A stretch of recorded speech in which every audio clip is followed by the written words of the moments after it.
En esta noche de domingo seguimos actualizando las noticias de la jornada de la semana. Soy Valentina Torres Sánchez, los invito a que me acompañen en este espacio informativo. Vamos con los titulares.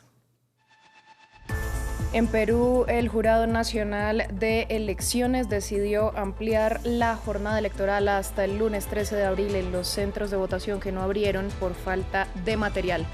Unas 63.000 personas se quedaron sin sufragar porque sus mesas de votación no pudieron instalarse. Conectamos con Lima.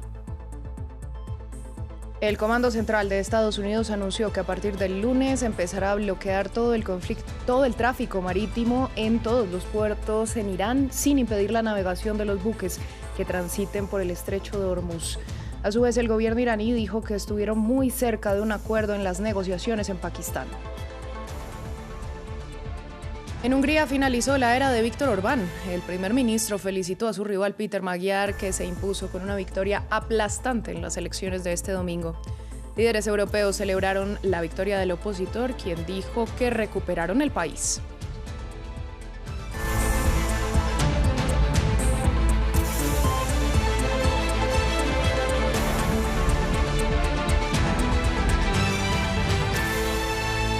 Comenzamos en Perú, donde en una sorpresiva decisión el Jurado Nacional de Elecciones decidió ampliar la jornada electoral hasta el lunes 13 de abril.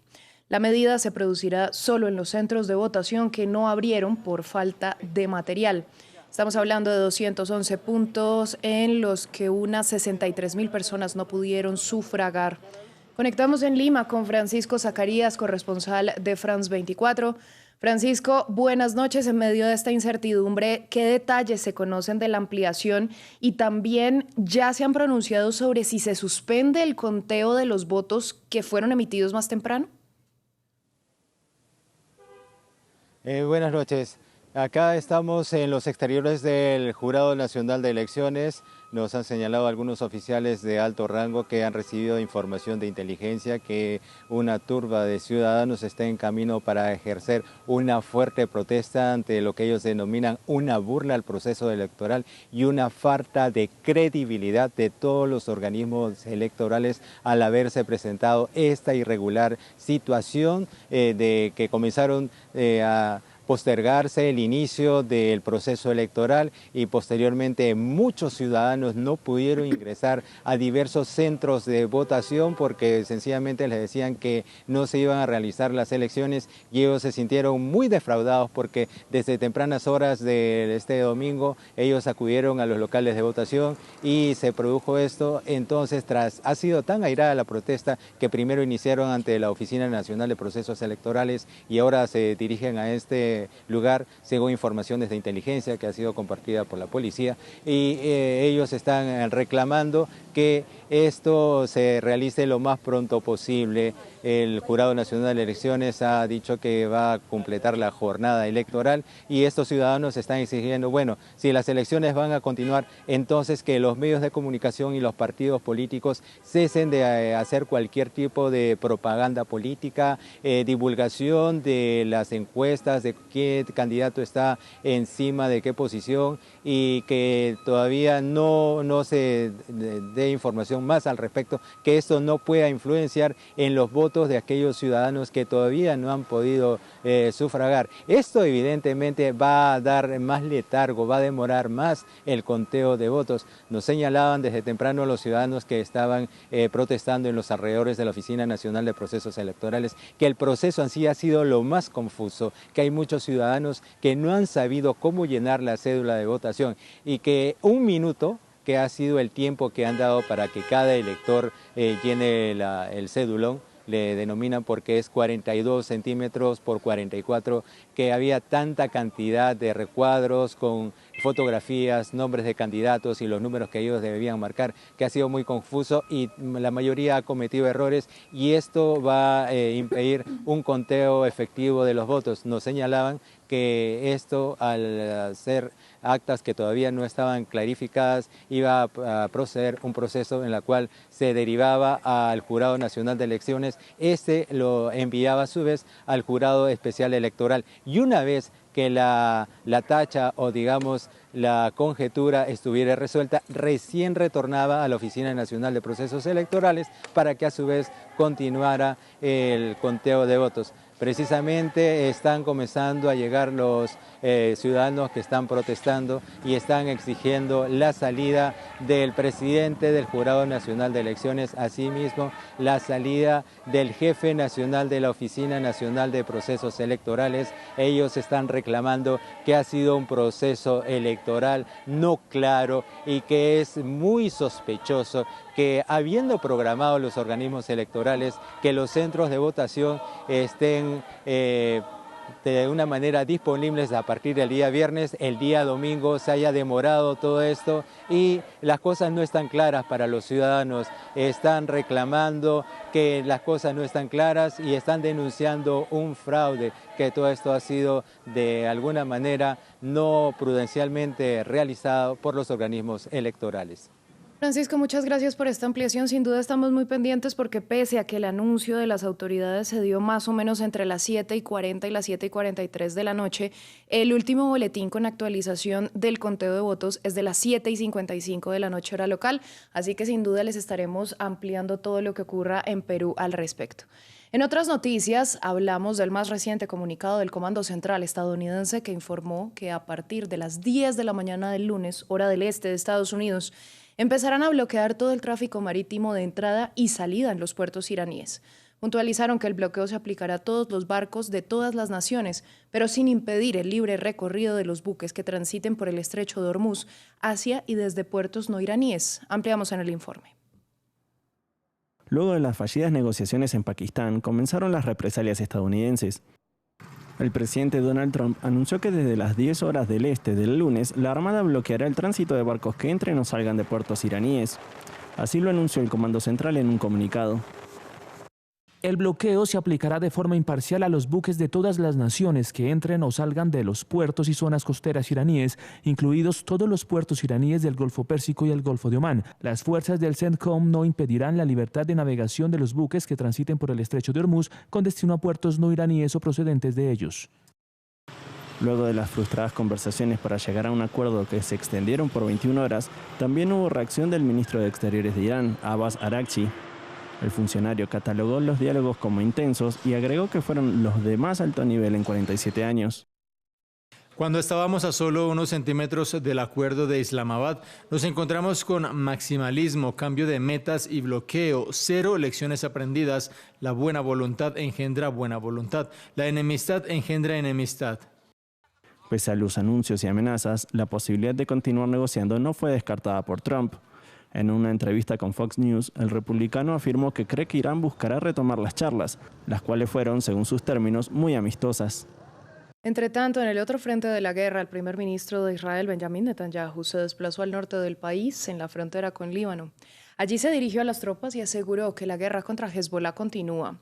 El funcionario estuvo acompañado de su ministro de Defensa, Israel Katz, quien aseguró que todas las casas al sur del río Litani están siendo destruidas, asegurando que se convierten en bastiones terroristas.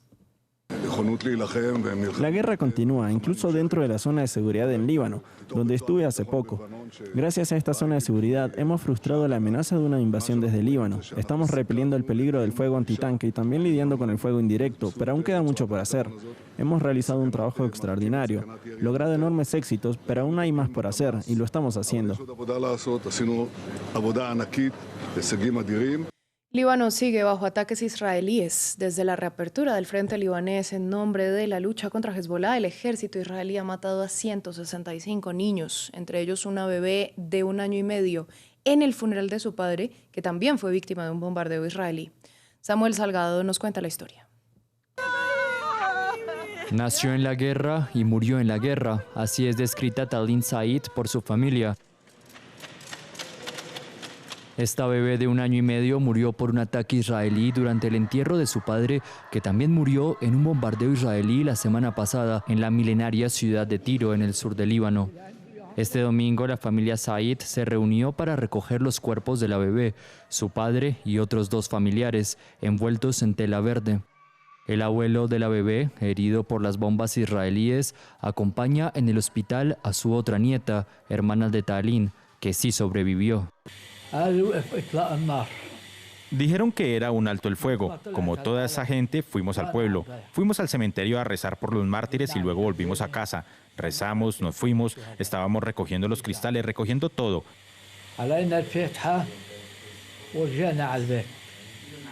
Y de repente sentimos que una tormenta se cernía sobre nosotros. Tengo 4 mártires en casa.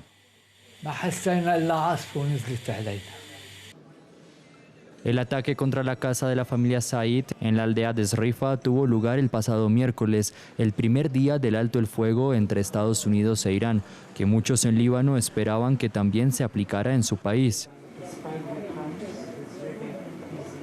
Pero en lugar de desescalar, la violencia israelí se intensificó en el sur del Líbano. Así lo reportan los servicios médicos y de emergencia.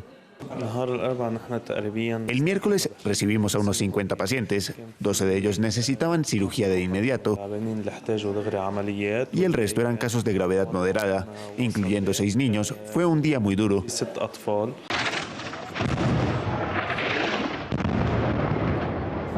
La última guerra en este país comenzó el 2 de marzo, cuando el grupo armado libanés Hezbollah abrió fuego contra posiciones israelíes en apoyo de su aliado Irán. Más de 2.000 personas, entre ellas 165 niños y cerca de 250 mujeres, han sido asesinadas por la ofensiva israelí.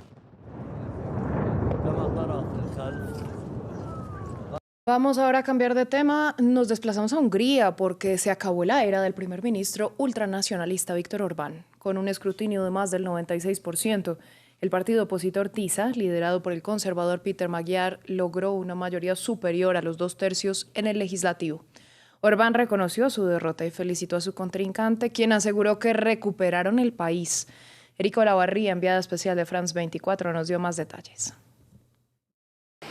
Péter Magyar, el candidato opositor aquí en Hungría, había prometido, apenas comenzaron a conocerse los primeros resultados que le daban la victoria, que aquí en las calles de Budapest habría carnaval, y es lo que estamos viviendo en estos momentos.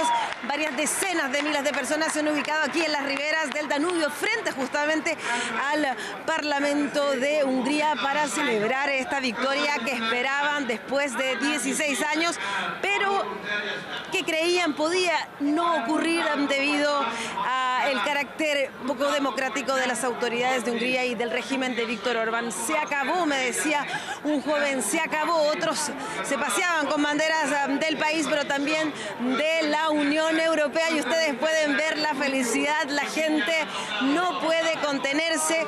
Durante los días previos habíamos conversado con los jóvenes que tenían mucha esperanza, pero hoy aquí hemos visto familias, niños, personas mayores que necesitaban y que pedían a gritos un cambio. El candidato tardó tiempo en subir al escenario, querían estar seguros de tener contabilizado la mayor cantidad de votos posible para estar seguros de esa victoria, y lo hizo caminando entre la gente con una bandera de Hungría en la mano, y en algunos momentos escuchó la canción My Way de Frank Sinatra. Pues recordemos, él fue un antiguo colaborador de Viktor Orbán, perteneció a su partido, pero ahora está demostrando que él tiene su propia manera y es la que le ha dado esta victoria esta noche. Finalizamos con deportes porque el italiano Jannik Sinner venció en la final del Masters 1000 de Monte Carlo al español Carlos Alcaraz y recuperó el puesto número 1 del mundo. El encuentro resultó ser menos reñido de lo esperado. El italiano logró la victoria en 2 sets y se impuso en la superficie de tierra batida, que es la especialidad de Alcaraz. De esta manera se confirma el mal momento del español, quien viene de registrar malas participaciones en Indian Wells y en Miami. Ahora el próximo reto será en casa, en el Abierto de Barcelona. Nosotros así llegamos al final de esta emisión de noticias. A ustedes les agradecemos su sintonía. Les recordamos que pueden ampliar todo nuestro contenido en la web, france24.com.